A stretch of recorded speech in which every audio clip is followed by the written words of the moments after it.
بسم اللہ الرحمن الرحیم۔ السلام علیکم۔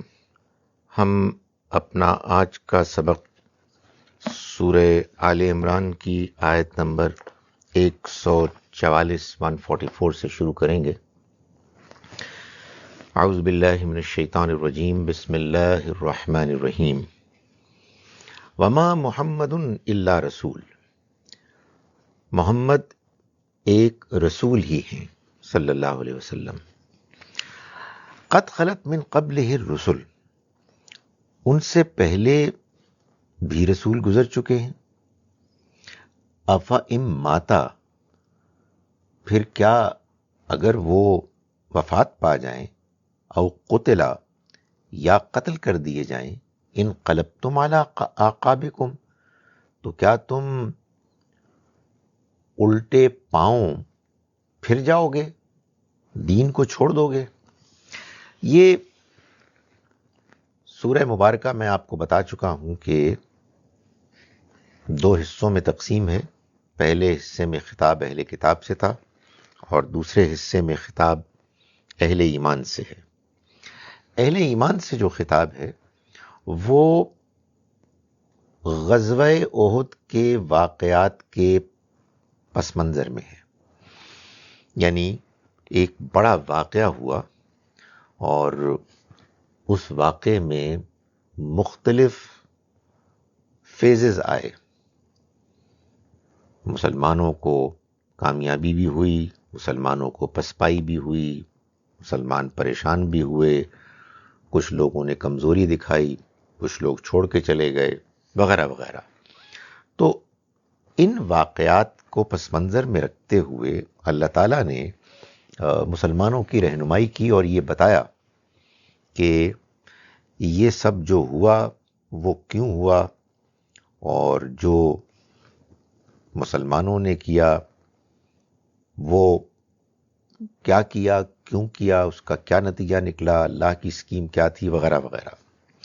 آپ امیجن کریں کہ ہم آج بھی زندگی گزار رہے ہیں اور مختلف واقعات، حوادث، اچھے حالات، برے حالات ہوتے ہیں، اور ہم کیا کرتے ہیں کہ ہم اپنی عقل کو استعمال کرتے ہیں، ہم قرآن کو سمجھتے ہوئے کچھ جاننے کی کوشش کرتے ہیں کہ ایسا کیوں ہوا، اس میں کیا چیز مطلوب تھی، خدا کے پیش نظر کیا تھا، وغیرہ وغیرہ۔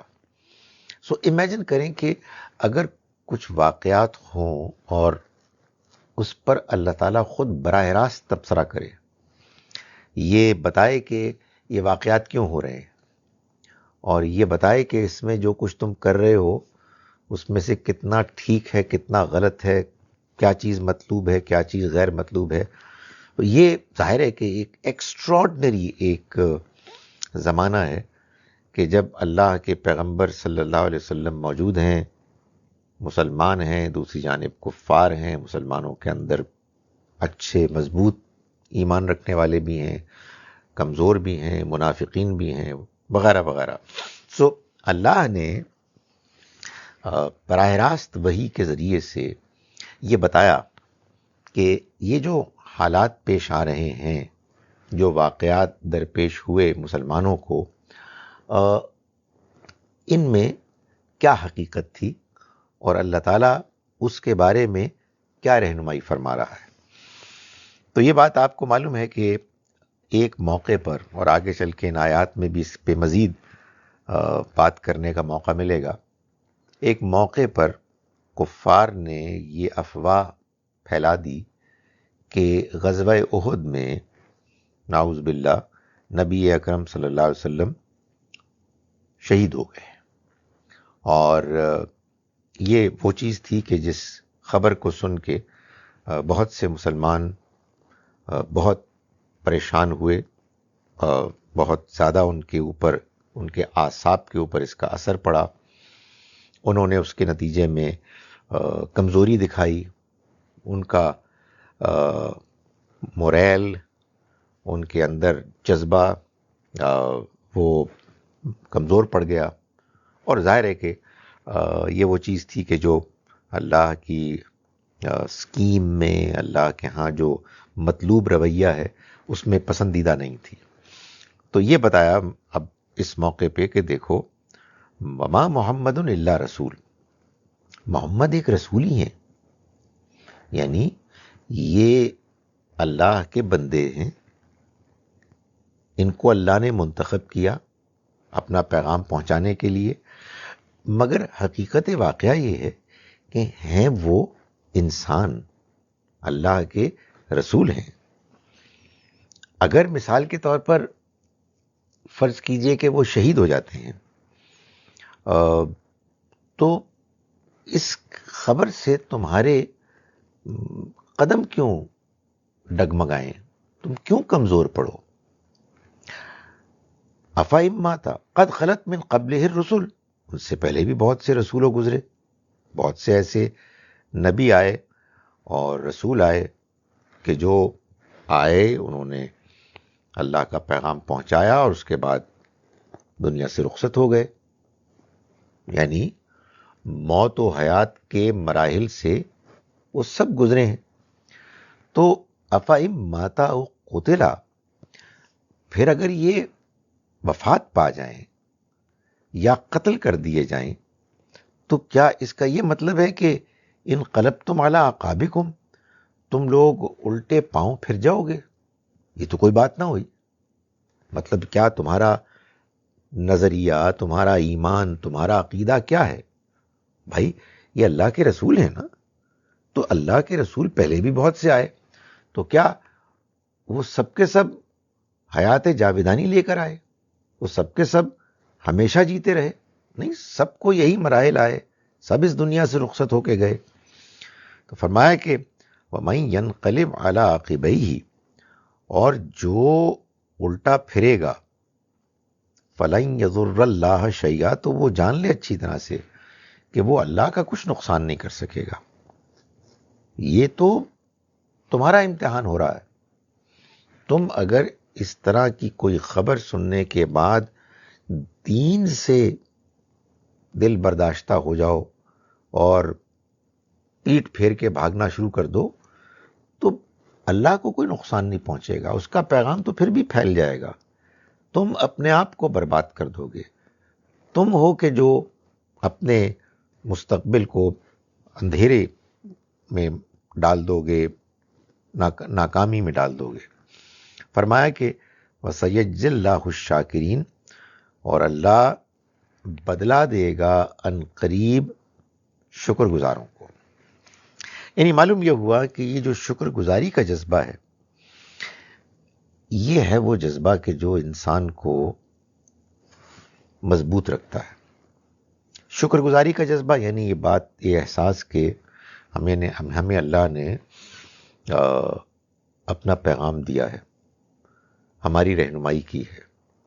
ہم دنیا میں بھٹکے ہوئے تھے، ہم دنیا کی زندگی کے پیچھے آنکھیں بند کر کے پڑے ہوئے تھے.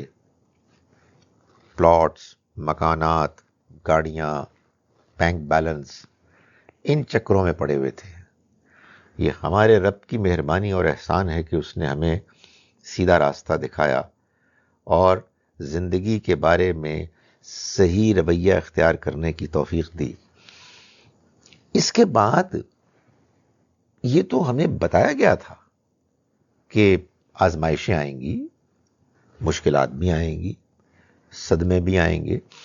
تو اس کے نتیجے میں اگر کوئی شکر گزار انسان، قدردان ہے، اللہ کے پیغام کو دل و جان سے مانتا، سمجھتا، اختیار کرتا ہے، وہ پیٹھ دکھا کے بھاگ نہیں سکتا. فرمایا کہ ہم ان قریب بدلہ دیں گے ان کو کہ جو شکر گزار ہیں. بَكَأَيٍّ مِّن نَبِيٍّ، اور کتنے ہی نبی آئے اس سے پہلے، قاتل معه ربیون کثیر، جن کے ساتھ مل کر بہت سے اللہ والوں نے جنگ کی، یعنی وہ ان کے ساتھ لڑے. یہ تمہارے ساتھ جو معاملہ ہو رہا ہے، یہ کوئی انوکھا، یونیک، نیا معاملہ نہیں ہے. اس طرح کے واقعات پہلے بھی ہوتے رہے ہیں. سو یہ بات تمہیں سمجھ میں آنی چاہیے. یہ کچھ بھی نہیں ہو رہا سوائے ایک امتحان اور آزمائش کے. فرمایا کہ وہ جو پچھلے لوگ تھے جو اچھے پیغمبروں کو صحیح طریقے جذبے کے ساتھ ماننے والے تھے، فما وہنوا لما اصابہم، تو جو کچھ ان کو پہنچا، مشکلات پہنچی، ان سے نہ وہ پست ہمت ہوئے. فما وہنوا لما اصابہم فی سبیل اللہ، تو وہ پست ہمت نہیں ہوئے اس پر کہ جو ان کو پہنچا اللہ کے راستے میں. وما ضعفوا، نہ انہوں نے کمزوری دکھائی. وما استکانوا، اور نہ دشمنوں کے آگے گر گئے. واللہ یحب الصابرین، اور اللہ ثابت قدموں ہی کو پسند کرتا ہے. یعنی وہ ثابت قدم رہے. مشکلات آئیں، تکالیف آئیں، خبریں آئیں نیگیٹو، پریشان کرنے والی، لیکن وہ ڈٹے رہے. اس میں جو 3 الفاظ استعمال ہوئے ہیں، وہن، وہنو، ضعف، ضعفو، اور استکانو، یہ تینوں اگرچہ کہ کمزوری کو بیان کرنے ہی کے لیے آتے ہیں، لیکن ان میں فرق یہ ہے کہ وہن کہیں گے انسان کے اندر دنیا کی بے انتہا رغبت اور محبت، اور اس کے نتیجے میں موت سے کراہت، اس کے نتیجے میں جو ایک کمزوری پیدا ہوتی ہے اس کو وہن کہتے ہیں. نبی صلی اللہ علیہ وسلم نے فرمایا کہ حب الدنیا و کراہیت الموت، دنیا کی محبت اور موت سے نفرت، یہ ہے وہن. اس کے بعد جب ضعف آئے گا تو اس سے مراد اسی وہن کے نتیجے میں انسان کے اندر اس کے ارادے میں جو کمزوری پیدا ہوتی ہے، اس کمزوری کو ضعف کہیں گے. یعنی عمل میں اور ارادے میں کمزوری، تعطل. اور پھر اس کے بعد فرمایا استکانو. یہ کیا ہے؟ یہ در حقیقت اس کے بعد دشمن کے آگے گر جانا، سرنڈر کر دینا. یہ گویا کہ مختلف فیزز ہیں. بات شروع ہوتی ہے دنیا کی بے جا محبت اور اس کے نتیجے میں موت سے کراہت، خوف اس کا. جب یہ کسی شخصیت پر، کسی دین کو بظاہر ماننے والے شخص پر طاری ہوتی ہے تو پھر اس کے ارادے اور اس کی سوچ میں کمزوری پیدا ہوتی ہے.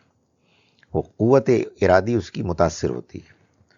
اور پھر جب یہ ہو جائے تو پھر آدمی ڈٹ کر مقابلہ نہیں کر سکتا حالات کا، دشمنوں کا. تو فرمایا کہ اللہ ہر حال میں ان کو پسند کرتا ہے جو ثابت قدم ہیں. اور جو اچھے لوگ تھے جن کا ذکر ہو رہا ہے یہاں، انہوں نے کمزوری نہیں دکھائی بلکہ وہ ثابت قدم رہے. اور اللہ کو تو پسند وہی ہیں کہ جو صبر کرنے والے ہیں، ثابت قدم ہیں. یعنی صبر اصل میں ثابت قدمی کو کہتے ہیں. مشکل حالات میں، تکالیف میں، ٹیمپٹیشنز میں، ہر حال میں آدمی ثابت قدمی دکھائے. وما کان قولہم الا ان قالوا، اور ان کا کوئی اور قول نہیں تھا، یعنی ان اللہ والوں کا کہ جو نبیوں کے ساتھ لڑے دشمنوں کے مقابلے میں، یہ تو بس کہتے تھے ربنا اغفر لنا ذنوبنا و اسرافنا فی امرنا، اے ہمارے رب تو معاف کر دے ہم کو ہمارے گناہ اور ہمارے معاملات میں زیادتیاں. یہ قرآن سے معلوم ہوتا ہے.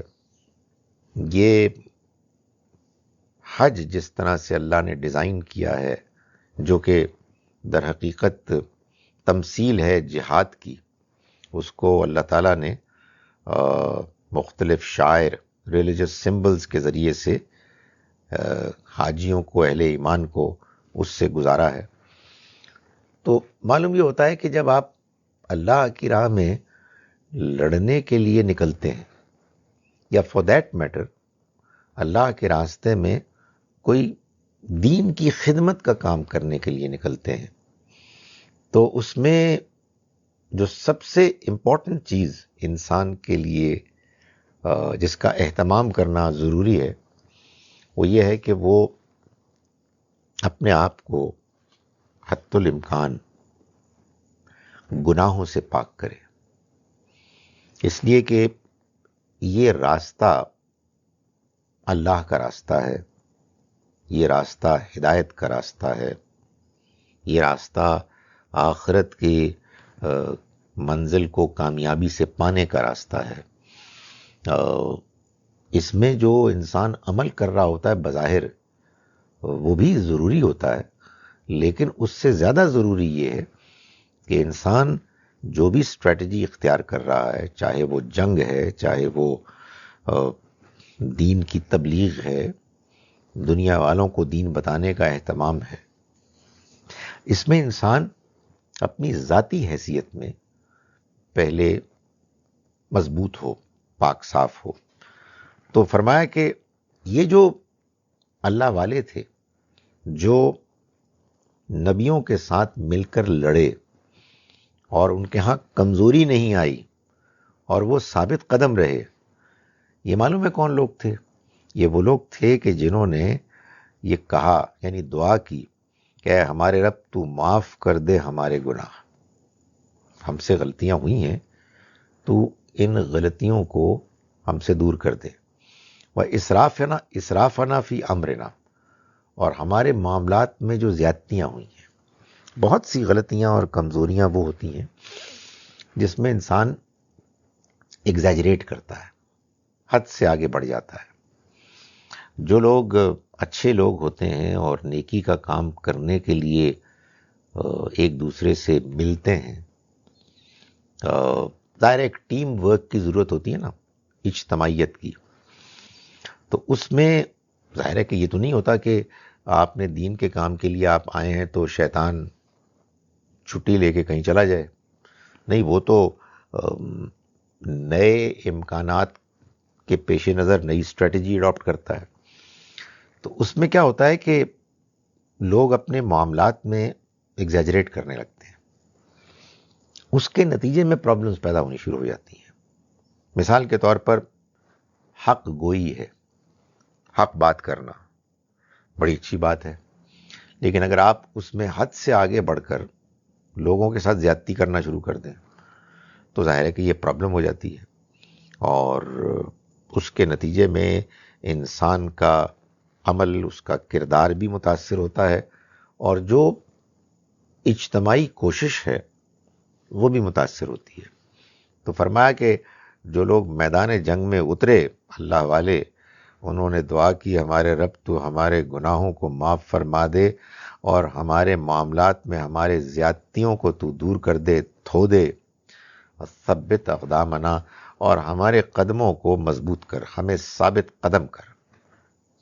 یہ ثابت قدمی کوئی فزیکل ایکسرسائز سے نہیں آتی۔ فزیکل ایکسرسائز اگر جنگ کرنی ہے تو ضروری ہے، سارے دنیاوی جو اہتمام ہے وہ اپنی جگہ پر ضروری ہیں، مگر ثابت قدمی آپ کو خود سے نہیں آتی، وہ اللہ کی طرف سے ایک توفیق ہے انسان کو جو حاصل ہوتی ہے، اور اس کے پیچھے اس کا عمل، اس کا کردار ہوتا ہے، اس کی سچائی اور دیانت ہوتی ہے، ہر حال میں حق پسندی ہوتی ہے، گناہوں سے دور رہنے کا جذبہ ہوتا ہے۔ تو اس کی وہ دعا کرتے رہے، ثبت اقدامنا، اور ہمارے قدموں کو ثابت، مضبوط کر دے، وانصرنا علی القوم الکافرین، اور ہماری مدد کر انکار کرنے والی قوم کے مقابلے میں۔ یہ وہ دعا کرتے تھے۔ ظاہر ہے کہ یہ بتایا جا رہا ہے احد میں شریک لوگوں کو کہ دیکھو، تمہارا اگر یہ رویہ ہو جیسے پچھلے لوگوں کا تھا تو تمہیں بھی اللہ کی طرف سے کامیابی ملے گی، مگر اگر تم نے اس کے علاوہ اس کے برعکس کوئی اور رویہ اختیار کیا تو پھر اگر تمہیں سیٹ بیک ہوئے، تمہیں ناکامی ہوئی، تو جان لو کہ کیوں ہی۔ فرمایا فَآتَاهُمُ اللَّهُ ثَوَابَ الدُّنْيَا، تو اللہ نے ان کو دیا دنیا کا بدلہ، بحسنہ ثواب الآخرہ، اور آخرت کے بدلے کی خوبی، آخرت میں بہترین صلہ، اچھا اجر۔ واللہ یحب المحسنین، اور اللہ تو پسند ہی محسنوں کو کرتا ہے۔ محسن جو احسان کا درجہ سٹیٹس اختیار کر لے۔ احسان یعنی نیکی کے کاموں میں ایکسلنس، ظاہری طور پر بھی اور باطنی طور پر بھی۔ یعنی نماز تو وہ بھی نماز ہے کہ جو آپ وضو کرتے ہیں، نماز کے وقت کھڑے ہوتے ہیں، رکوع و سجود کرتے ہیں، اس میں سورہ فاتحہ قرآن پڑھتے ہیں وغیرہ وغیرہ۔ کسی نے اگر ایسے نماز پڑھ لی اور وہ دکھاوے کی نماز نہیں پڑھ رہا تو انشاءاللہ اس کو اس کا اجر ملے گا۔ لیکن اس نماز اور اس نماز میں بڑا فرق ہے کہ جس کے بارے میں نبی صلی اللہ علیہ وسلم نے فرمایا کہ ان تعبد اللہ کانک تراہ، تم اللہ کی عبادت کرو ایسے کہ گویا کہ تم اس کو دیکھتے ہو، اس لیے کہ اگرچہ کہ تم اس کو نہیں دیکھ سکتے مگر وہ تو تم کو دیکھتا ہے۔ تو اللہ کو پسند تو مطلوب تو احسان کا رویہ ہے، یعنی نیکی میں ایکسلنس ہے۔ یہاں بھی یہی فرمایا کہ یہ رویہ تم کو اختیار کرنا چاہیے، جو یہ رویہ اختیار کرتے ہیں اللہ تو انہی کے عمل کو پسند فرماتا ہے۔ یا ایھا الذین آمنوا، اے وہ لوگوں جو ایمان لائے، ان تطیعوا الذین کفروا، اگر تم نے کہا مانا ان لوگوں کا کہ جنہوں نے انکار کیا، یردوکم علی اعقابکم، تو وہ تمہیں لوٹا دیں گے تمہارے پیٹھ، تمہیں الٹا پھیر کر، فتنقلبوا خاسرین، پھر تم لوٹ جاؤ گے ناکام ہو کر۔ بل اللہ، بلکہ اللہ، مطلب یہ ہے کہ یہ نہیں بلکہ اللہ، مولاکم، وہ ہے کہ جو تمہارا مددگار ہے، وَهُوَ خیر الناصرین، اور وہ بہترین مدد کرنے والا ہے۔ کہنے کا مقصد یہ ہے کہ تم میدان جنگ میں، جہاد کے میدان میں اترے ہو، تمہیں اللہ کے پیغمبر صلی اللہ علیہ وسلم کی ہدایات کے مطابق جو تمہیں کہا گیا ہے تم نے اس کے مطابق لڑنا ہے، اپنا رویہ اختیار کرنا ہے۔ ان لوگوں کی باتیں اگر تم نے سننی شروع کر دی جنہوں نے انکار کیا ہے، جن کے مقابلے میں تم آئے ہو، تو یہ تو تمہیں بھٹکائیں گے، یہ تو افواہیں پھیلائیں گے، تمہیں خراب کریں گے، تو ان کی بات کو نہ مانو۔ ان کی طرف سے اگر تمہیں کوئی چیز کہی جاتی ہے تو اس سے ہوشیار رہو۔ ہمارے ہاں لوگ عام طور پر اس طرح کی آیات کو لے کر یہ کہتے ہیں کہ ہم کو غیر مسلموں سے الگ رہنا چاہیے اور ان کی باتوں کو نہیں ماننا چاہیے۔ حقیقت یہ ہے کہ یہ جو ہمارے ہاں بہت سی تھیوریز آ جاتی ہیں اور بہت سی افواہیں اٹھتی ہیں، پولیو کے ٹیکوں میں انہوں نے کچھ ایسی چیز ڈال دی ہے کہ جس سے بانجھ ہو جاتے ہیں لوگ، یا ویکسینیشن جو اب آئی ہے اس کے نتیجے میں آپ کے بارے میں ساری انفارمیشن وہ حاصل کر لیں گے وغیرہ وغیرہ۔ اس کے پیچھے بھی جو یہ تھیوریز پیش کی جاتی ہیں، کانسپریسیز کے بارے میں بہت زیادہ بیان کیا جاتا ہے، اس کے پیچھے بالعموم قرآن مجید کی ان آیات کا غلط مفہوم ہے۔ جو مشہور ہو گیا ہے، وہ غلط کیوں ہوا؟ غلطی کیا ہوئی؟ اس میں ایک غلطی تو یہ ہوئی کہ ہم نے تمام غیر مسلموں کو کافر قرار دے دیا۔ چنانچہ جہاں کہیں بھی اللہ تعالیٰ یہ کہتے ہیں کہ تم نے اگر کافروں کی بات مانی تو تم گمراہ ہو جاؤ گے، تو ہم نے اس کا ترجمہ، اس کا مفہوم یہ سمجھا کہ تم نے غیر مسلموں کی بات مانی تو گمراہ ہو جاؤ گے۔ تو یہ تو بہت ہی عجیب و غریب سی ایک بات ہے۔ یعنی یہ جو کچھ بھی میں اس آپ کے سامنے پیش کر رہا ہوں اس انٹرنیٹ، فیس بک کے تھرو، یا یہ ہم یوٹیوب یوز کرتے ہیں، اور یہ سب کچھ غیر مسلموں ہی کی ایجادات ہیں۔ انہی کے بتائے ہوئے طریقے کو ہم فالو کر رہے ہیں کہ جس سے کہ ہم اس پیغام کو پھیلانے کے کا امکان پیدا ہو گیا ہے۔ قرآن مجید کی آیات یا احادیث میں جو کچھ بیان ہوا ہے ان کے مفہوم کو سمجھنے کے لیے پہلے یہ جاننا ضروری ہے کہ اصل میں بات کیا کہی گئی تھی، اور اس کو جاننے کے لیے یہ ضروری ہے کہ ہم پورے کے پورے قرآن کو ایک ساتھ سامنے رکھ کر ایسے پڑھیں کہ اس میں کوئی کنٹرڈکشن نہ ہو۔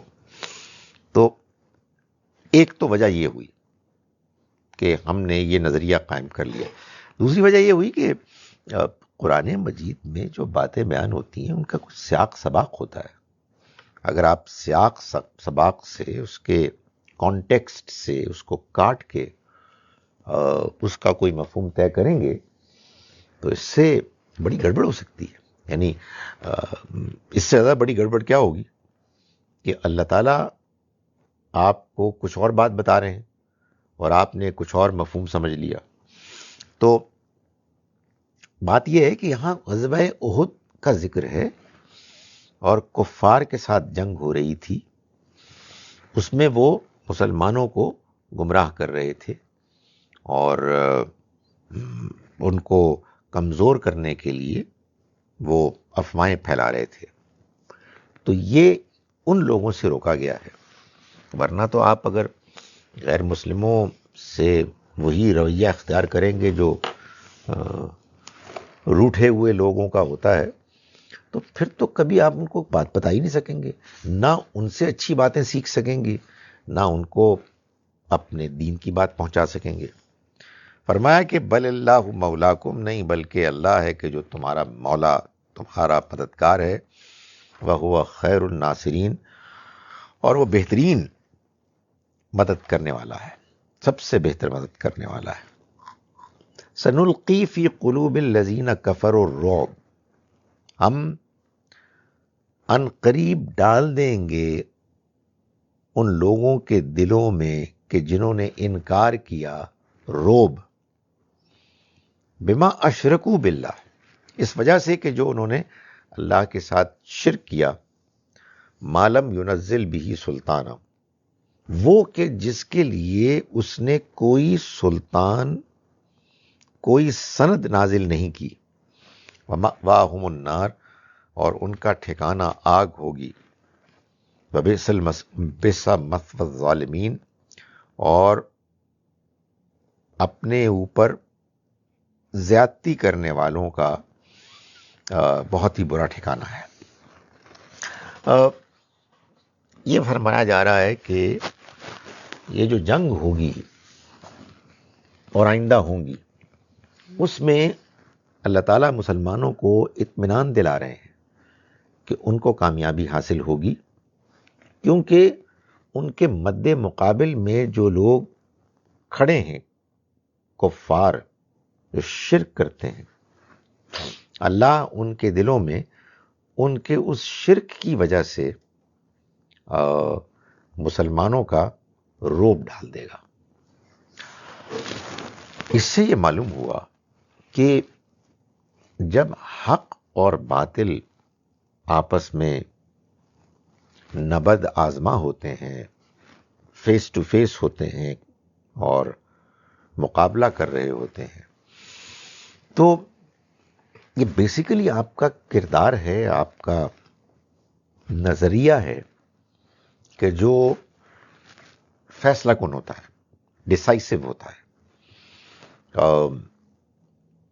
اگر جنگ ہو رہی ہے، ظاہر ہے جنگ میں اب اسٹریٹجی بھی ہوتی ہے، اس میں اکوپمنٹ بھی ہوتے ہیں. اب تو ظاہر ہے جو جنگی ساز و سامان ہے وہ بڑی اہمیت اختیار کر گیا ہے، مگر جو افراد ہیں ان کا جو رول ہے وہ آبویسلی وائٹل ہے، اب بھی ڈیسائسو ہے.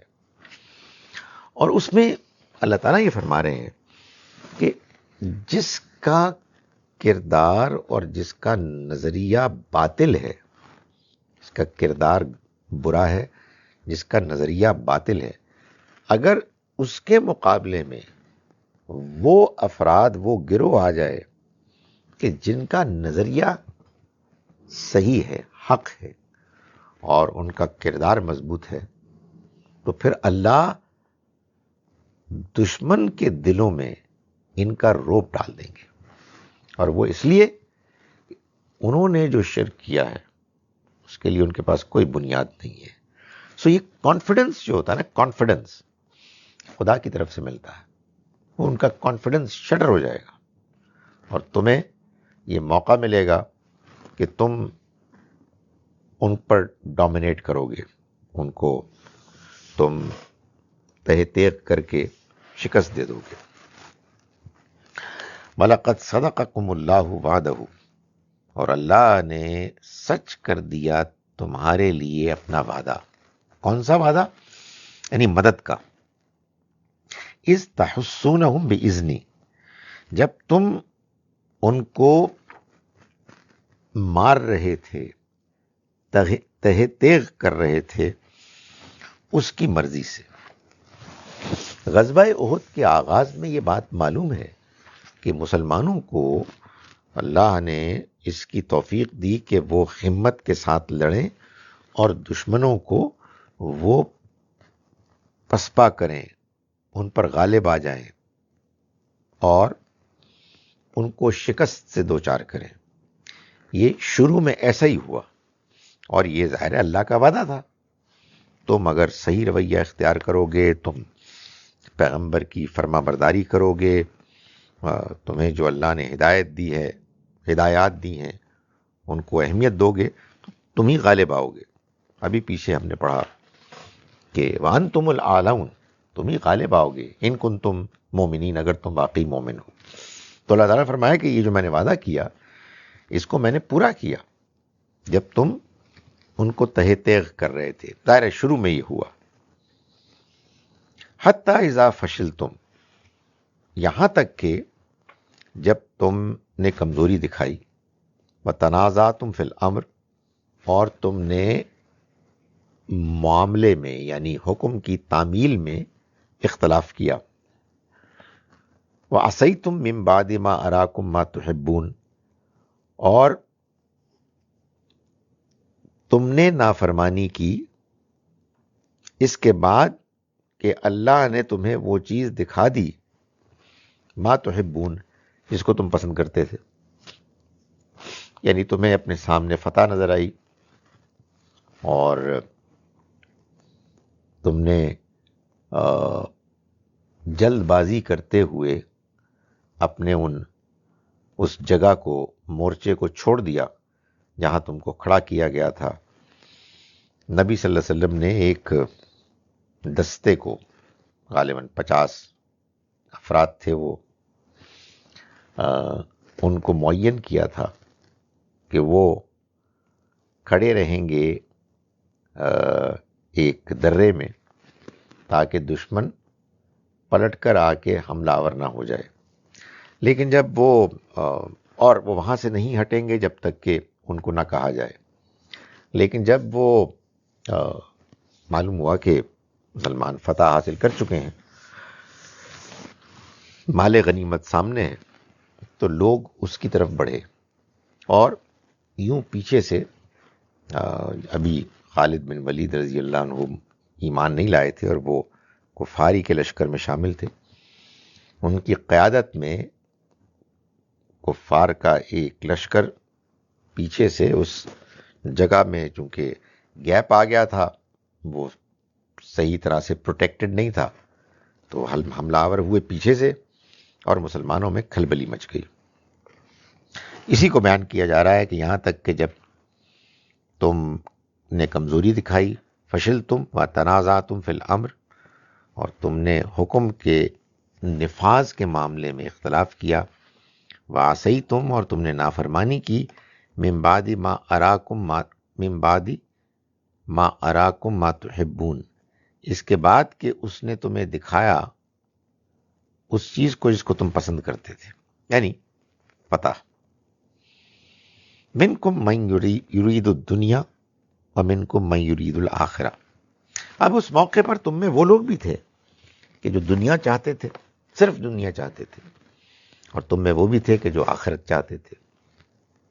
ظاہر ہے کہ ہر گروہ میں ایسے لوگ ہوتے ہیں جو صحیح رویہ اختیار کرتے ہیں، وہ بھی ہوتے ہیں جو غلط رویہ اختیار کرتے ہیں۔ فرمایا کہ ثم صرفکم عنہم، اللہ نے پھر تمہارا رخ ان سے پھیر دیا، یعنی مطلب یہ ہے کہ اس فتح کے بعد اس نے رخ پھیرا، لیبتلیکم، تاکہ تمہاری آزمائش کرے، یعنی مطلب یہ ہے کہ تم کو جو پسپائی ہوئی وہاں سے پھر تمہیں دوبارہ موقع ملا اور تم وہاں سے ہٹے اور اللہ نے تم کو آزمایا۔ وَلَقَدْ عَفَا عَنْكُمْ، اور اس نے تمہیں معاف کیا۔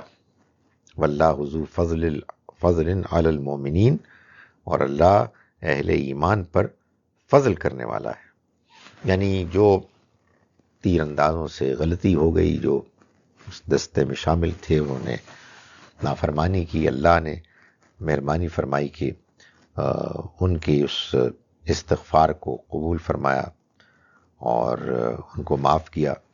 ظاہر ہے کہ کام انہوں نے جان بوجھ کے تو نہیں کیا تھا، لیکن بہرحال ان سے ایک غلطی سرزد ہو گئی تھی۔ واللہ ذو فضل علی المؤمنین، اور اللہ اہل ایمان پر بڑا فضل کرنے والا ہے۔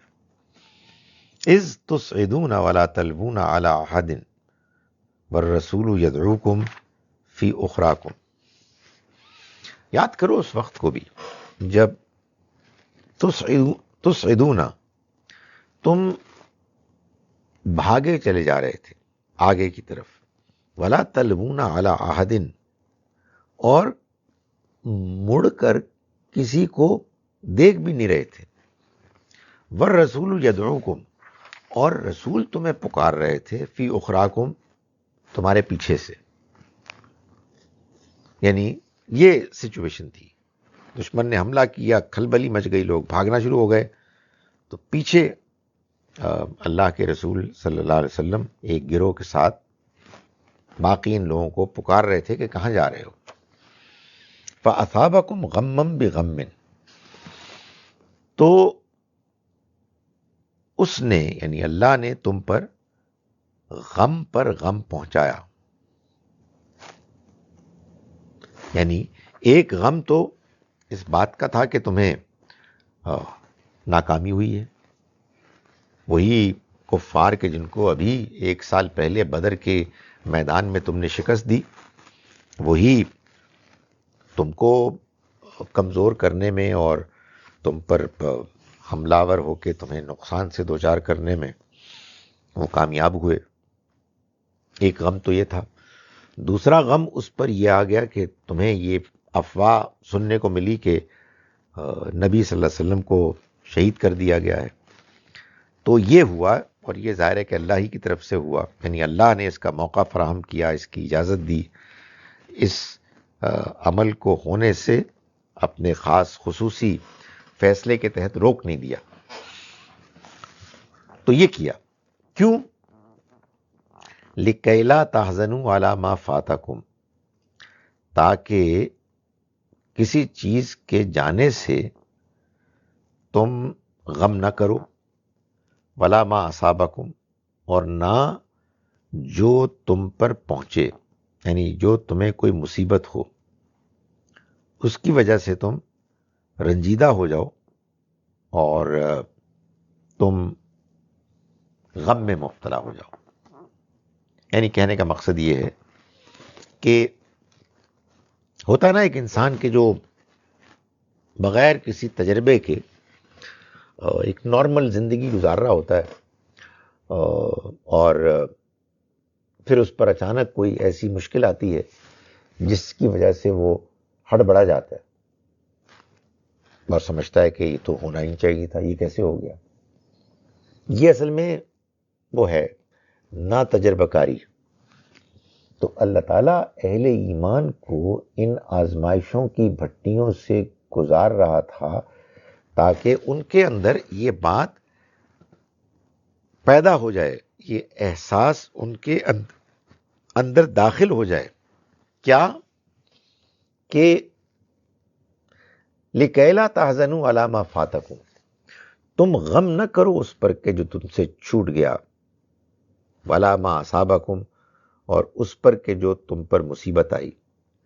وَاللَّهُ خَبِيرٌ بِمَا تَعْمَلُونَ، اللہ جو کچھ تم عمل کرتے ہو اس سے باخبر ہے. یعنی جب تجربے سے آپ گزرے اور آپ کو یاد دہانی بھی کرائی گئی، یہ اللہ کی آزمائش ہے. ایسا ہوتا ہے کہ تم سے کوئی چیز چھین لی جاتی ہے اور مقصد یہ ہوتا ہے کہ تم اس کو انڈیور کرو، اس کو برداشت کرو اور ثابت قدم رہو. سو غمگین نہ ہو، یہ آزمائش ہے. دنیا تو ہے ہی اس امتحان کے لیے. دنیا کے بارے میں اللہ نے یہ تو کوئی گارنٹی نہیں دی تھی کہ یہاں سب کچھ ایسے ہی چلتا رہے گا اور کسی قسم کی کوئی آزمائش نہیں آئے گی. تو یہ جو پے در پے آزمائشیں آئیں، ان کا مقصد یہ تھا کہ تم جو کچھ تم سے چھوٹے تم اس پر غم نہ کرو، اور جو تمہیں مشکلات آئیں تم ان سے بھی پریشان نہ ہو. واللہ خبیر بما تعملون، اور جو کچھ تم عمل کرتے ہو اللہ اس سے باخبر ہے.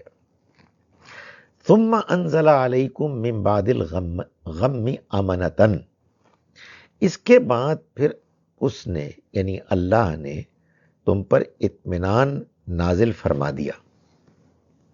وہ کیا تھا؟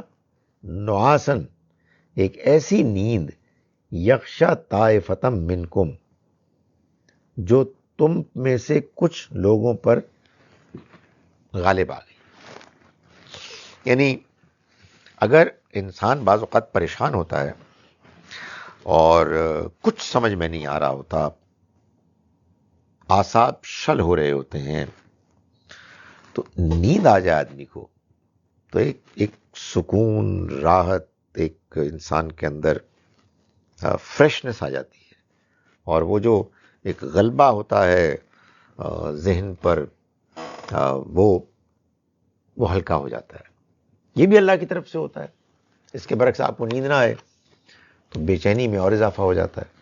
تو فرمایا کہ پھر اس نے اللہ نے تم پر نازل کی، غم کے بعد اس نے نازل کیا امن.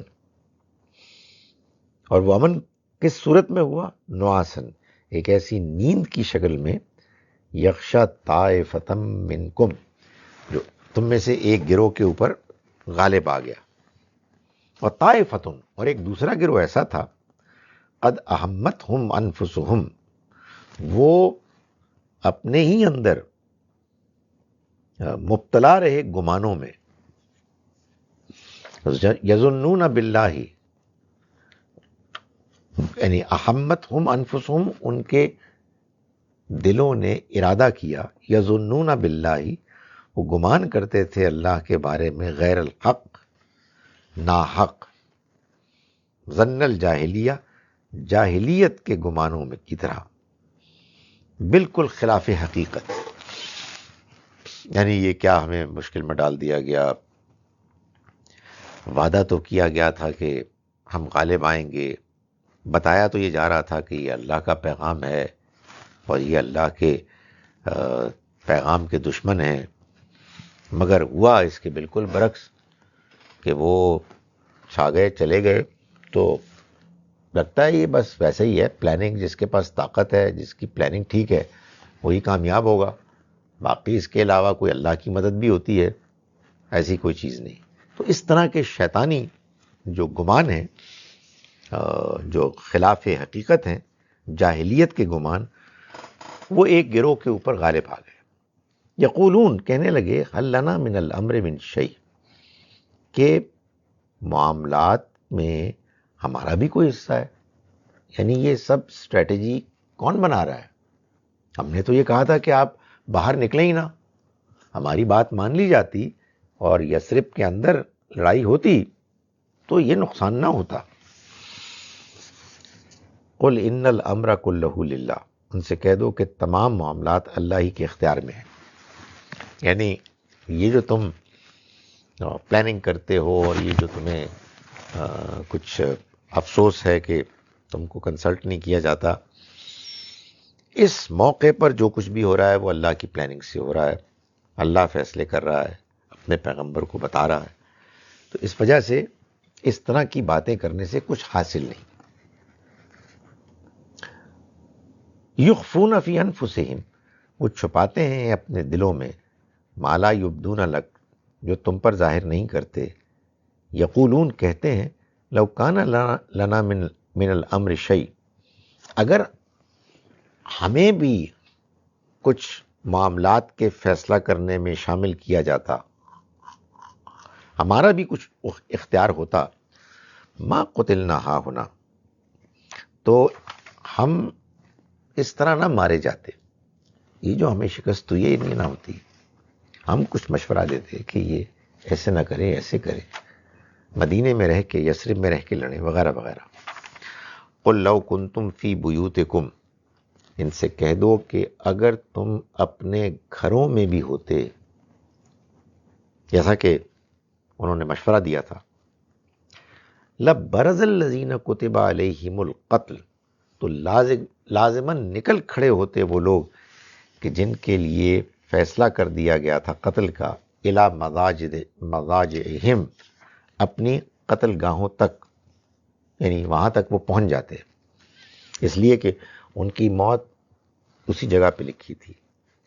وَلِيَبْتَلِيَ اللَّهُ مَا فِي صُدُورِكُمْ، اور اس لیے تاکہ اللہ آزمائے، پرکھے اس کو کہ جو سینوں میں چھپا ہوا ہے۔ یہاں یہ نہیں کہا گیا لیبتلیہ، بلکہ کہا گیا ولیبتلیہ، اور تاکہ وہ جانچے، آزمائے اس کو کہ جو سینوں میں ہے۔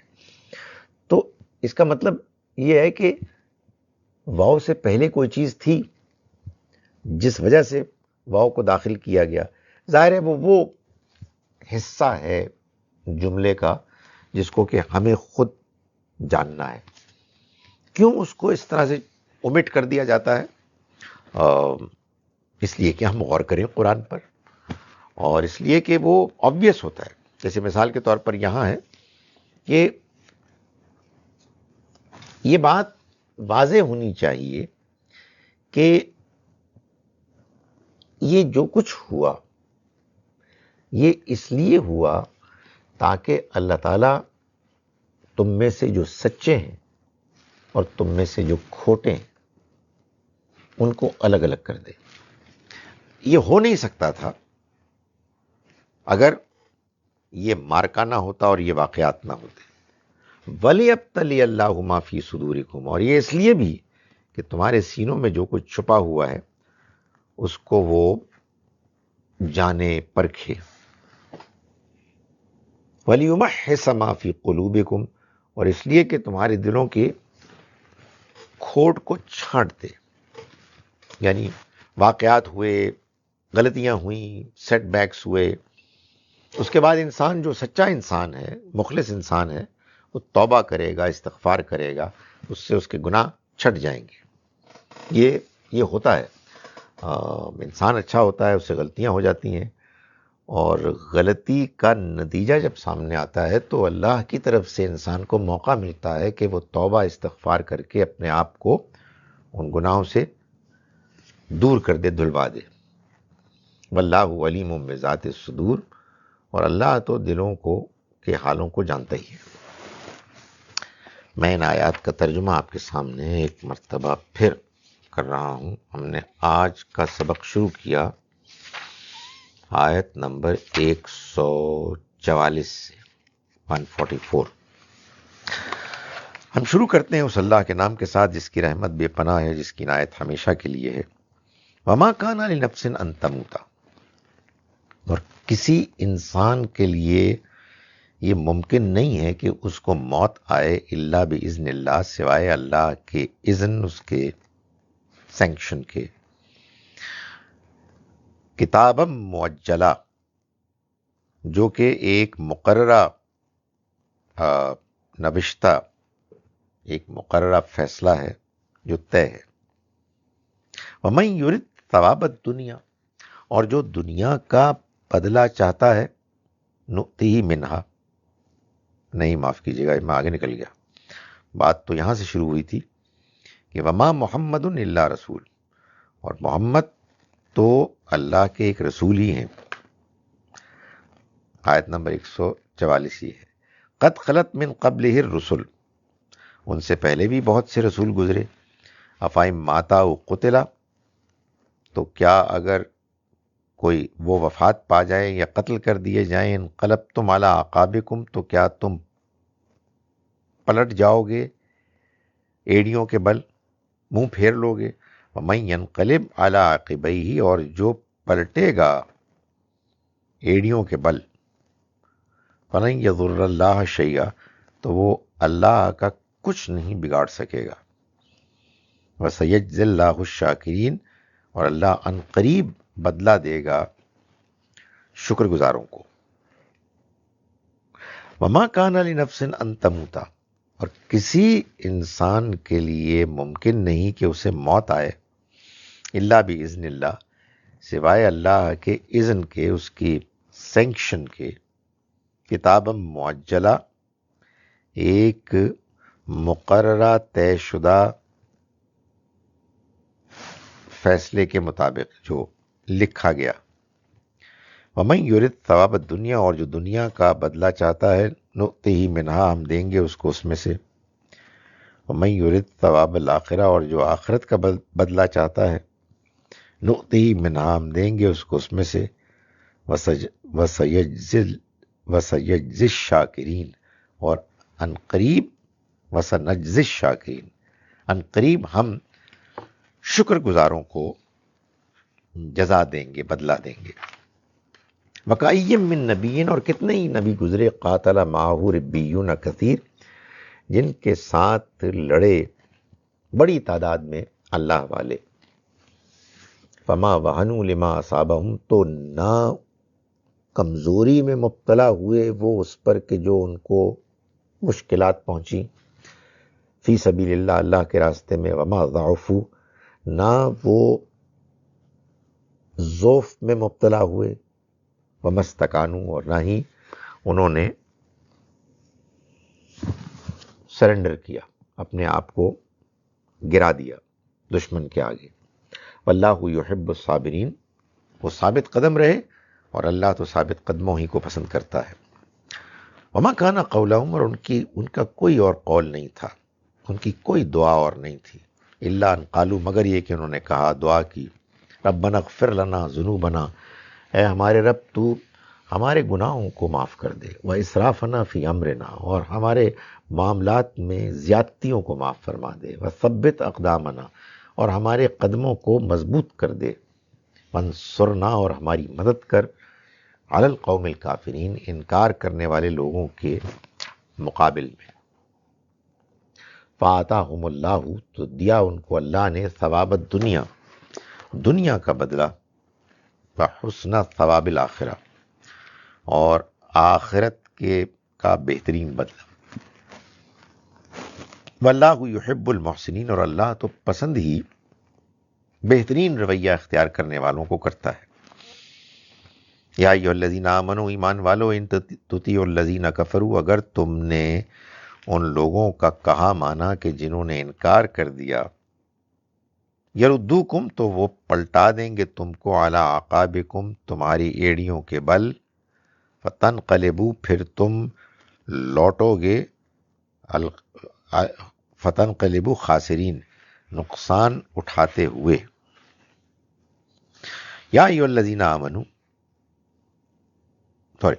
بل اللہ، نہیں بلکہ اللہ ہے، مولاکم، جو تمہارا مددگار ہے، وہو خیر الناصرین، اور وہ بہترین مددگار ہے۔ سنلقی فی قلوب الذین کفروا، ہم ڈال دیں گے ان کے دلوں میں کہ جنہوں نے کفر کیا، روب بما اشرکوا، اس وجہ سے کہ جو شرک کیا انہوں نے، باللہ، اللہ کے ساتھ، ما لم ینزل بھی سلطانہ، وہ شرک کہ جس کے حق میں اس نے اللہ نے کوئی سند ثبوت نازل نہیں فرمایا۔ ومأواہم النار، اور اس کا ٹھکانہ، ان کا ٹھکانہ آگ ہوگا، وبئس مثوى الظالمین، اور ظالموں کا کیا ہی برا ٹھکانہ۔ وَلَقَدْ صَدَقَكُمُ اللَّهُ وَعْدَهُ، اور اللہ نے سچ کر دکھایا اپنے وعدے کو، اذ تحسونہم، جب تم ان کو تیغ کر رہے تھے، بإذنہ، اس کے اذن سے، حتی اذا فشلتم، یہاں تک کہ جب تم نے کمزوری دکھائی، وتنازعتم فی الامر، اور تم حکم کے بارے میں تنازع میں، اختلاف میں پڑ گئے، وعصیتم من بعد ما اراکم ما تحبون، اور تم نے نافرمانی کی اس کے بعد کہ جو اس نے تمہیں دکھایا اس کو کہ جو تم پسند کرتے تھے۔ منکم من یرید الدنیا، تم میں وہ بھی تھے کہ جو دنیا کی زندگی چاہتے تھے، ومنکم من یرید الآخرہ، اور تم میں وہ بھی تھے کہ جو آخرت چاہتے تھے۔ ثم صرفکم عنہم، پھر اس نے تمہیں ہٹایا ان سے، لیبتلیکم، تاکہ وہ تمہیں آزمائے۔ وَلَقَدْ عَفَا عَنْكُمْ، اور یقیناً اس نے تمہیں معاف کر دیا۔ وَاللَّهُ ذُو فَضْلٍ عَلَى الْمُؤْمِنِينَ، اور اللہ اہل ایمان پر فضل کرنے والا۔ اذ تصعدون، یاد کرو اس موقع کو جب تم بھاگے جا رہے تھے، وَلَا تَلْوُونَ عَلَىٰ أَحَدٍ، اور تم کسی کو بھی مڑ کر دیکھ نہیں رہے تھے، وَالرَّسُولُ يَدْعُوكُمْ، اور رسول تمہیں پکار رہے تھے، فی اخراکم، تمہارے پیچھے سے، فَأَصَابَكُمْ غَمًّا بِغَمٍّ، تو تم پر غم اس نے پہنچایا، لِكَيْ لَا تَحْزَنُوا عَلَىٰ مَا فَاتَكُمْ، تاکہ تم غم نہ کرو اس پر کہ جو تم سے چھوٹ گیا، وَلَا مَا أَصَابَكُمْ، اور نہ اس پر کہ جو تم کو پہنچی، یعنی مصیبت پہنچی۔ وَاللَّهُ خَبِيرٌ بِمَا تَعْمَلُونَ، اور اللہ جو کچھ تم عمل کرتے ہو اس سے باخبر ہے۔ ثُمَّ أَنزَلَ عَلَيْكُمْ مِن بَعْدِ الْغَمِّ أَمَنَةً نُعَاسًا، پھر اس نے اتارا تم پر، غم کے بعد اتاری اس نے امن، اطمینان، یعنی نعاسن، نیند، یکشا جو چھا گئی، طائفتم منکم، ایک گروہ پر تم میں سے، طائفتن، اور ایک اور گروہ تھا، قد اہمتہم، جو سوچ رہا تھا، ارادہ کر رہا تھا، انفسہم، اپنے دلوں میں، ان کے دل ارادہ کر رہے تھے، یظنون باللہ، گمان کر رہے تھے اللہ کے بارے میں، غیر الحق، نا حق، خلاف حقیقت، ظن الجاہلیہ، جاہلیت کے گمان۔ یقولون، وہ کہہ رہے تھے، حل لنا من الامر من شیء، ہمارے پاس بھی کچھ معاملے میں فیصلہ کرنے کا کوئی اختیار تھا۔ قل ان الامر کلہ للہ، ان کو کہہ دو کہ سارا اختیار تو اللہ ہی کو ہے معاملات میں۔ یخفون فی انفسہم، وہ چھپاتے تھے اپنے سینوں میں، ما لا یبدون لک، جو تم کو نہیں ظاہر تم پر کرتے تھے۔ یقولون، کہتے تھے، لو کان لنا من الامر شیء، اگر ہمیں بھی کچھ فیصلے میں اختیار ہوتا، ما قتلنا ہاہنا، تو ہم یہاں نہ قتل کیے جاتے۔ قل لو کنتم فی بیوتکم، ان سے کہہ دو کہ اگر تم اپنے گھروں میں بھی ہوتے، لبرز الذین کتب علیہم القتل، تو نکل کھڑے ہوتے وہ کہ جو جن کے لیے قتل ہونا لکھ دیا گیا تھا، الی مضاجعہم، اپنی قتل گاہوں کی طرف وہ نکل کھڑے ہوتے۔ وَلِيَبْتَلِيَ اللَّهُ مَا فِي صُدُورِكُمْ، یہ اللہ نے اس لیے کیا کہ تمہیں وہ الگ الگ کر دے، وَلِيَبْتَلِيَ اللَّهُ مَا فِي صُدُورِكُمْ، اور اس لیے تاکہ اللہ جو کچھ فی صدورکم تمہارے دلوں میں چھپا ہوا ہے اس کو پرکھے، اس کو آزمائے، وَلِيُمَحِّصَ مَا فِي قُلُوبِكُمْ، اور اس لیے کہ تمہارے دلوں کے کھوٹ کو وہ صاف کر دے، وَاللَّهُ عَلِيمٌ بِذَاتِ الصُّدُورِ، اور اللہ جو کچھ بھی سینوں میں چھپا ہے اس سے واقف ہے۔ اقول قولی ھذا واستغفر اللہ لی ولکم۔ اب دیکھتے ہیں جناب کیا سوالات ہیں، اگر کوئی ہیں آپ کے لائیے جی۔ اللہ اکبر۔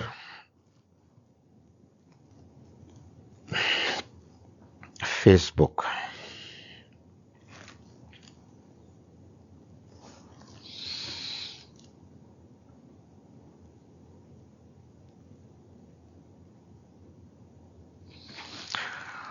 جناب عالی سوالات۔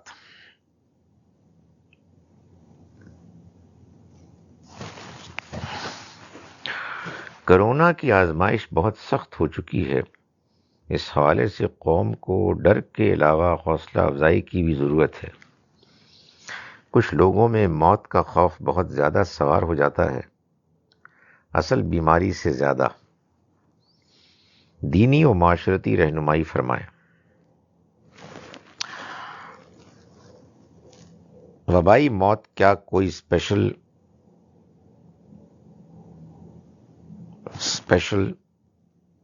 سینیریو ہوتا ہے؟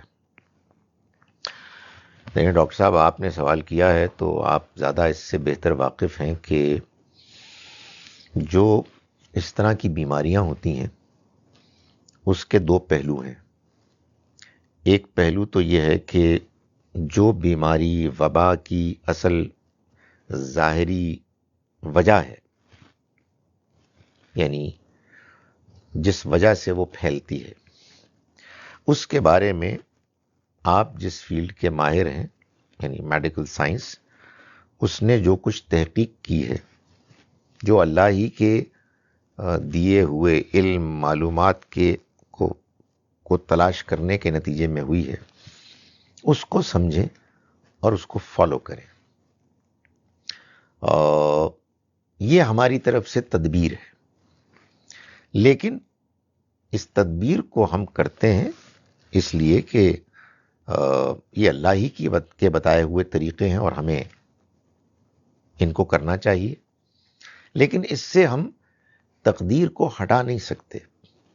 ظاہر ہے کہ جس کو اس وبا سے متاثر ہونا ہے اور جس کو اس دنیا سے رخصت ہونا ہے وہ تو بہرحال ہونا ہی ہے، مگر اس وجہ سے ہمیں تدبیر سے انکار نہیں کرنا، اس سے ہٹنا نہیں ہے، یہ اللہ کا حکم ہے۔ لوگوں کو، مسلمانوں کو یہ بتانا چاہیے کہ یہ اللہ کا فیصلہ ہے۔ یقیناً اس میں انسانی کمزوریاں، کوتاہیاں بھی ہوں گی جس وجہ سے وبا پھیلی اور اب پھیلتی چلی جا رہی ہے، اور ان کوتاہیوں کو دور کرنا چاہیے اور وہ کرنا ضروری ہے، لیکن اس کے ساتھ ساتھ ہمیں احتیاط کرنی ہے اور یہ سمجھنا ہے کہ اللہ کے فیصلے کے آگے کوئی کچھ نہیں کر سکتا، اور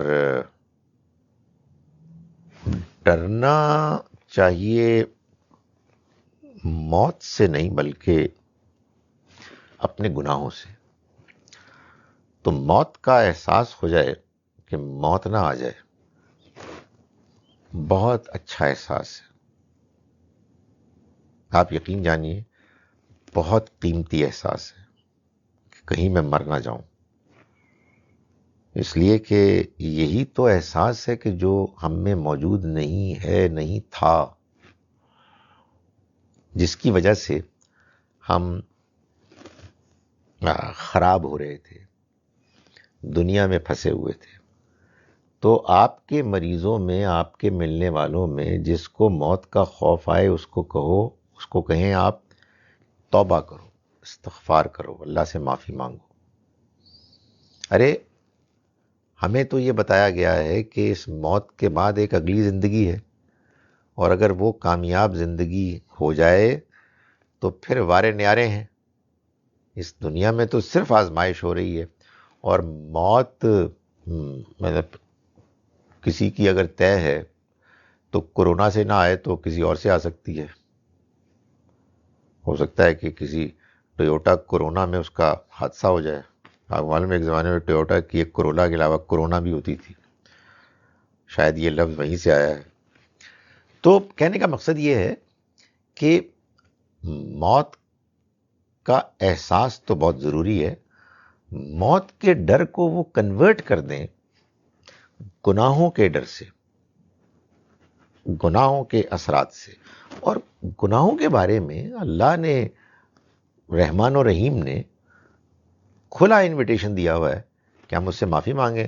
تو معافی مانگ لی آپ نے، آپ وفات پا گئے، تو آپ یقین دلائیں ان کو کہ یہاں سے زیادہ بہتر دنیا میں جائیں گے. یہ ہمارا ایمان ہے. تو پریشانی کیا بات ہے؟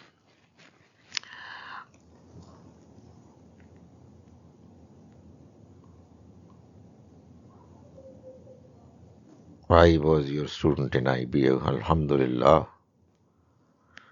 آپ مجھ سے کانٹیکٹ کریں یار، واٹس ایپ میسج بھی کریں.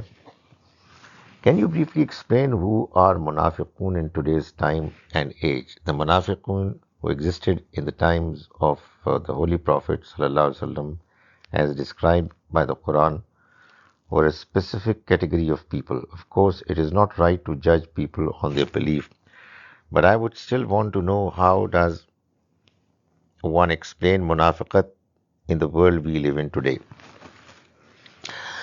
منافق وہ شخص ہوتا ہے، اس زمانے میں ہوتا تھا، کہ جو اپنے آپ کو مسلمان کہتا تھا حالانکہ وہ مسلمان نہیں ہوتا تھا. یعنی ان کو نہ اس اللہ پر ایمان تھا کہ جس اللہ کا تعارف رسول اللہ صلی اللہ علیہ وسلم نے کرایا قرآن مجید میں، نہ حضور کے پیغمبر ہونے کا ان کو پر ایمان تھا، نہ آخرت کو وہ مانتے تھے اس حیثیت میں کہ جو مطلوب ہے، مگر ڈرامہ کرتے تھے. اور اس وجہ سے چونکہ ایمان اگر پیغمبر موجود ہیں تو وہ کردار کے نتیجے میں آتا ہے.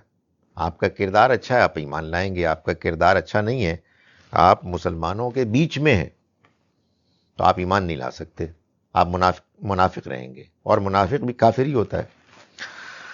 تو چنانچہ وہ جھوٹے ہوتے تھے، وہ دھوکے باز ہوتے تھے، وعدہ خلاف ہوتے تھے، گھٹیا زبان استعمال کرتے تھے، سوچ سمجھ کر غلط کام کرتے تھے، جو ایک صاحب ایمان کر ہی نہیں سکتا. ہم بات یہ ہے کہ پیدا ہوئے ہیں مسلمان. مسلمان پیدا ہونے سے آپ صاحب ایمان نہیں ہوتے. صاحب ایمان ہونے کے لیے آپ کو صاحب کردار ہونا ضروری ہے. اس لیے کہ ایمان صرف کسی نظریے کا نام نہیں ہے، یہ اصل میں ان حقائق کو ماننے کا نام ہے کہ جن حقائق کو اگر آپ دل و جان سے مانیں گے تو آپ کی شخصیت متاثر ہوگی، آپ ایک صاحب کردار انسان بنیں گے. تو آپ کے سوال کا جواب یہ ہے کہ اس منافقت کے مسئلے کو پلیز میں آپ سے ریکویسٹ کرتا ہوں، آپ میری اسٹوڈنٹ ہیں، میں آپ کو یہ کہتا ہوں اپنے ساتھ متعلق کریں.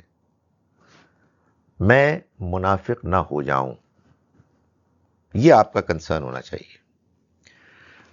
دوسروں کو بس سمجھائیں کہ دیکھو جھوٹ نہیں بولنا چاہیے، دیکھو وعدہ خلافی نہیں کرنی چاہیے، دھوکہ نہیں دینا چاہیے. یہ کبھی نہ کریں، پلیز کبھی نہ کریں کہ دوسرے کو کہیں یہ منافق ہے. پتہ کیا ہوگا؟ آپ کے اندر کمزوری آنی شروع ہو جائے گی. جو منافقت کی انڈرسٹینڈنگ ہے اس کو آپ اپنے اوپر اپلائی کر کے اپنے اندر سے منافقت کی تمام ٹریسز، تمام آثار کو نکالیں. ہمارے معاشرے میں منافقت ہے، مگر ہمیں کسی کو منافق نہیں کہنا. کیوں نہیں کہنا؟ کسی کے دل میں ہم جھانک ہی نہیں سکتے. البتہ یہ ضرور کہنا ہے کہ منافق لوگوں کی کچھ نشانیاں ہوتی ہیں. اے اللہ کے بندوں، اپنے اندر سے ان نشانیوں کو ختم کر دو. حکمت کے ساتھ دعوت دیں، بات سمجھائیں، آپ کی ذمہ داری پوری ہو جائے گی. اچھا جناب.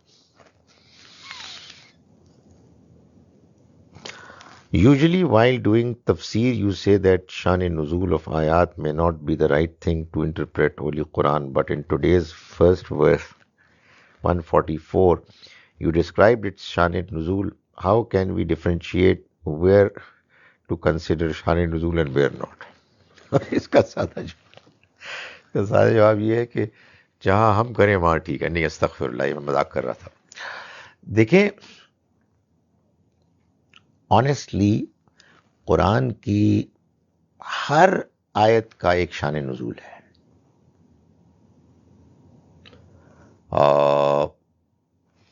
ظاہر ہے کوئی کانٹیکس تھا جس میں وہ آیت نازل ہوئی ہے، اس کا ہم انکار نہیں کرتے. یہ تو لازم ہے، اس لیے کہ قرآن مجید ایسے نہیں نازل ہوا کہ اللہ تعالیٰ نے ایک کتاب از اول تا آخر ایک ٹیکسٹ کی صورت میں پہنچا دی.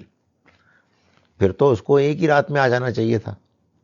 تو یہ 22-23 سال کے عرصے میں کیوں آئی؟ اس لیے آئی کہ یہ بنیادی طور پر پیغمبر صلی اللہ علیہ وسلم کی سرگزشت انذار ہے. آپ نے اللہ کے حکم سے مکے اور عرب کی سرزمین پر جو انذار کیا، جو لوگوں کو خبردار کیا اللہ کے پیغام کے ذریعے سے، یہ اس کی سرگزشت ہے. جب یہ سرگزشت ہے تو اس سرگزشت میں اس 22-23 سال کے عرصے میں جو کچھ ہو رہا تھا اس میں قرآن نازل ہو رہا تھا. تو ایک قرآن پڑھنے والے کو اس وجہ سے یہ دیکھنا ضروری ہے، جاننا ضروری ہے کہ یہ آیت کس زمانے کی ہے، اس وقت کیا ہو رہا تھا. تو یہ آیات نازل ہوئیں جس سے کہ نبی اکرم صلی اللہ علیہ وسلم آپ کے ساتھیوں کو رہنمائی دی گئی. جس بات کا ہم انکار کرتے ہیں وہ یہ ہے کہ آپ خارج سے کچھ واقعات کو لے کے قرآن کی آیات پر ٹھونس دیں، ایسے کہ قرآن کچھ اور کہہ رہا ہے اور وہ واقعات کچھ اور کہہ رہے ہیں. تو قرآن کا شان نزول ہے، ہر آیت کا ہے، لیکن اس کا فیصلہ کون کرے گا؟ قرآن خود کرے گا. یہ نہیں ہو سکتا کہ آپ کہیں کسی اور کتاب سے نکالیں جناب یہ آیت اس لیے نازل ہوئی، اور آیت کچھ اور کہہ رہی ہے اور یہ واقعہ کچھ اور کہہ رہا ہے، لیکن آپ نے کہا کہ جی شان نزول کے مطابق ہی بات طے ہوگی. نہیں، وہ شان نزول کی جو روایات عام طور پر بیان کی جاتی ہیں وہ نہایت کمزور ہوتی ہیں. کمزور ہوں یا مضبوط ہوں، مجھے اس سے کوئی دلچسپی نہیں. اگر قرآن کے مطابق ہیں تو قابل قبول ہیں، ورنہ کوئی روایات نہیں بھی ہیں، ہم قرآن کی روشنی میں یہ بتا دیں گے کہ یہ واقعہ ہو رہا تھا جس کے نتیجے میں اللہ نے یہ رہنمائی کی. وہ قرآن خود بتا رہا ہوتا ہے.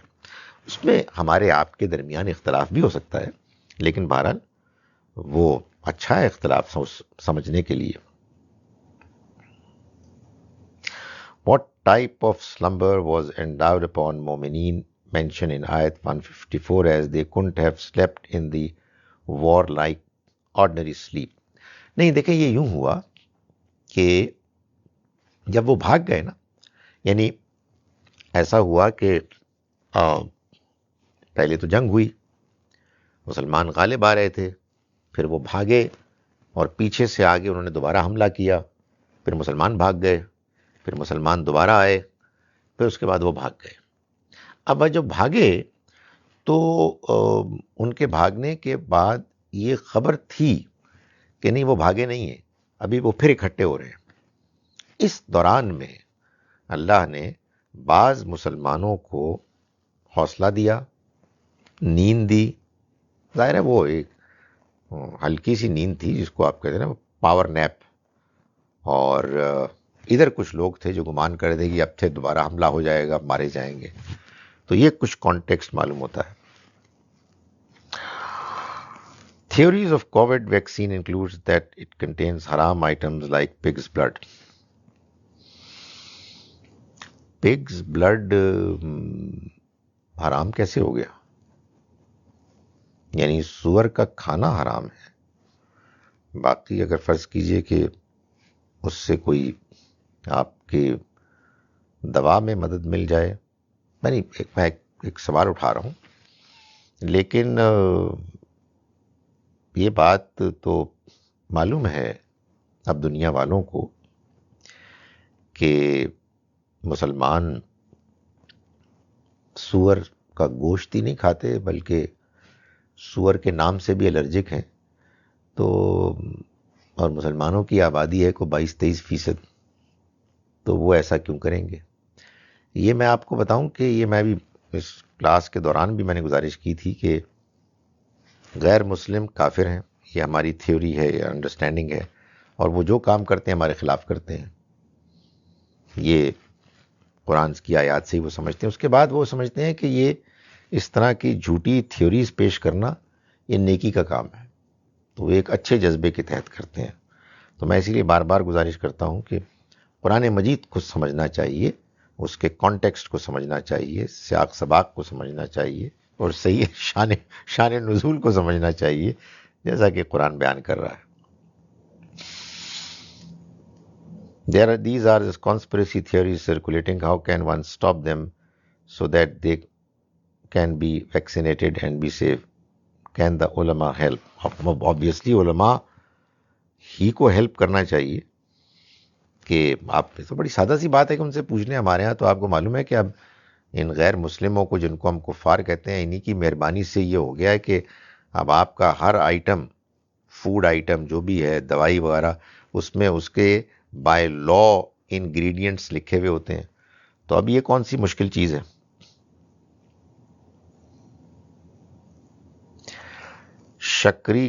شکاری کتوں کا پکڑا ہوا جانور کیسے حلال ہو گیا جبکہ وہ ذبح نہیں ہوتا، یعنی خون نہیں بہتا؟ سورہ مائدہ۔ میری جو انڈرسٹینڈنگ ہے وہ یہ ہے کہ اللہ تعالیٰ یہ فرما رہے ہیں، and I can be wrong, ابھی تک میرے ذہن میں یہ ہے کہ آپ اللہ کا نام لے کے تیر چلائیں، وہ تیر کسی پرندے یا کسی جانور، ہرن وغیرہ کو لگ گیا، اب وہ گر گیا، کتے نے جا کے اس کو پکڑا اور وہ آپ کے لیے لے آیا، اس پکڑنے میں اس کا کچھ خون نکلا، اور جب وہ آیا تو دو میں سے کوئی ایک امکان ہے، یا وہ راستے ہی میں مر گیا، یا آپ کے پاس آیا تو آپ نے اس کو ذبح کر دیا۔ دونوں صورتوں میں اصل میں وہ خون نکل گیا، تو خون کے نکلنے کا وہ عمل کہ جو شکاری کتے کے لانے کے نتیجے میں ہوا، اس کو بھی جائز قرار دے دیا گیا۔ یعنی خون نکلنا ہے نا، تو خون کے ڈرین ہونے کا ایک طریقہ یہ بھی ہو سکتا ہے جب وہ آئے تو باقی عمل کر دیں۔ واللہ عالم بالصواب۔ What is the best way to deal with a sinner? If we ignore them and their sin, we will be answerable to Allah about it. دیکھیں، probably sinner سے مراد آپ کی یہ ہے کہ کوئی آپ کے سامنے کوئی برائی کر رہا ہے۔ ڈپینڈ کرتا ہے، برائی چھوٹی بھی ہوتی ہے، بڑی بھی ہوتی ہے، بعض اوقات بعض چیزوں کو اگنور کرنا ہی مصلحت کا تقاضا ہوتا ہے، اور بعض اوقات اگنور کرنا نقصان دہ ہوتا ہے۔ اس کا تعلق اس بات سے بھی ہے کہ آپ کا اس کے ساتھ کیا ریلیشن شپ ہے، وہ آپ کا بیٹا ہے، وہ آپ کا بھائی ہے، کون ہے، یا بالکل پرفیکٹ اسٹرینجر ہے۔ اکثر اوقات جو بہتر طریقہ سمجھ میں آتا ہے وہ یہ ہے کہ ہم کسی شخص کو الگ سے سمجھائیں اور اس پر یہ واضح کریں کہ یہ جو کچھ تم نے کیا یہ ٹھیک نہیں ہے۔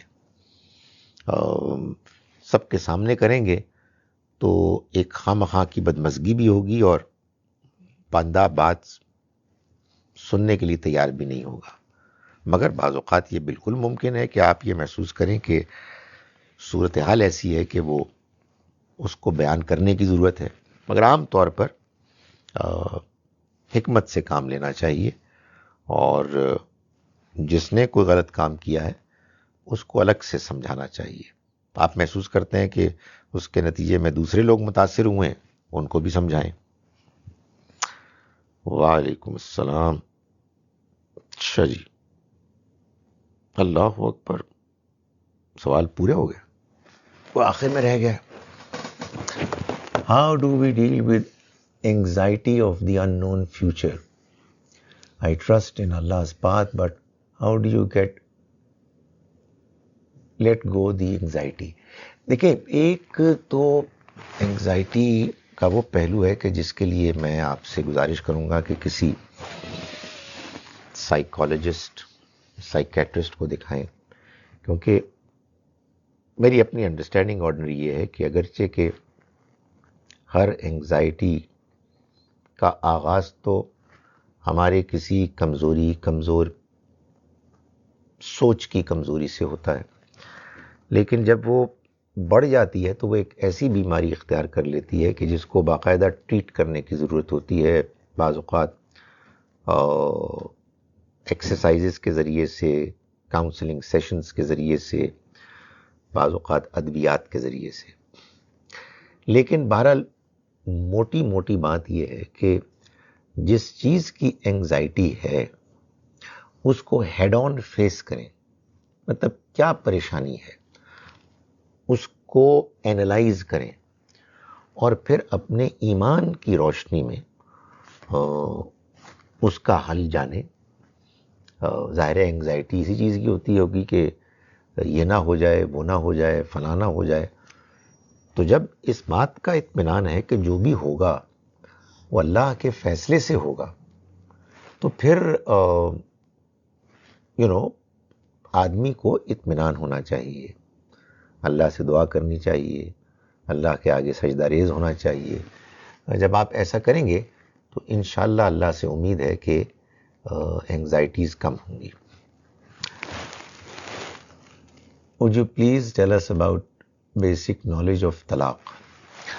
دیکھیں، یہ میرے یوٹیوب چینل میں کئی وہ ہیں کلپس، جو اگر آپ پلے لسٹ میں جائیں نا، ڈاکٹر خالد ظہیر، تو اس میں پلے لسٹ میں نکاح و طلاق کے مسائل کئی میں پرابلی 37 ہیں، تو اس میں 5 منٹ کے ہیں یہ، جو آپ کو درکار ہو، کئی ہوں گے، ان کو آپ دیکھ لیں۔